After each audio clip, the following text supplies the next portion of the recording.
পৃথিবীর বাহিরে নতুন নতুন গ্রহের খোঁজে প্রতিনিয়ত চলছে গবেষণা আর অনুসন্ধান। সেই যাত্রায় দীর্ঘ সময় পর এবার নতুন খবর নিয়ে সামনে এলো নাসার বিজ্ঞানীরা। তাদের দাবি, পৃথিবী থেকে 4.5 আলোকবর্ষ দূরত্বে নতুন এক গ্যাসীয় গ্রহের সন্ধান মিলেছে। ধারণা করা হচ্ছে গ্রহটি পৃথিবীর সবচেয়ে কাছাকাছি অবস্থান করছে। বিশ্বমানের থার্মিক্স রড, সালাম স্টিল থার্মিক্স, দেশের একমাত্র থার্মিক্স রড।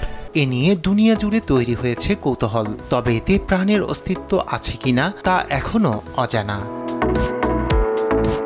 2024-এর আগস্টে প্রথমবার গ্রহটির সন্ধান মেলে। বিজ্ঞানীরা তাদের প্রাথমিক গবেষণায় দাবি করেছেন গ্রহটি অনেকটা সূর্যের মতোই, তবে মাঝে কিছু সময়ের জন্য চলে যায় আড়ালে। এতে হাল না ছেড়ে পৃথিবীর সবচেয়ে শক্তিশালী স্পেস টেলিস্কোপ জেমস ওয়েব নিয়ে মাঠে নেমে পড়েন বিজ্ঞানীরা। সেই টেলিস্কোপের ক্যামেরায় আলফা সেন্ট্রিতে আবারও দেখা মিলল গ্রহটি।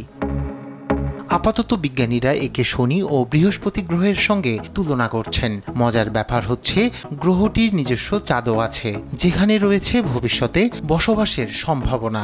নতুন গ্রহের সন্ধানে উচ্ছ্বসিত বিজ্ঞানীরা। নিউজ ডেস্ক, দেশ টিভি।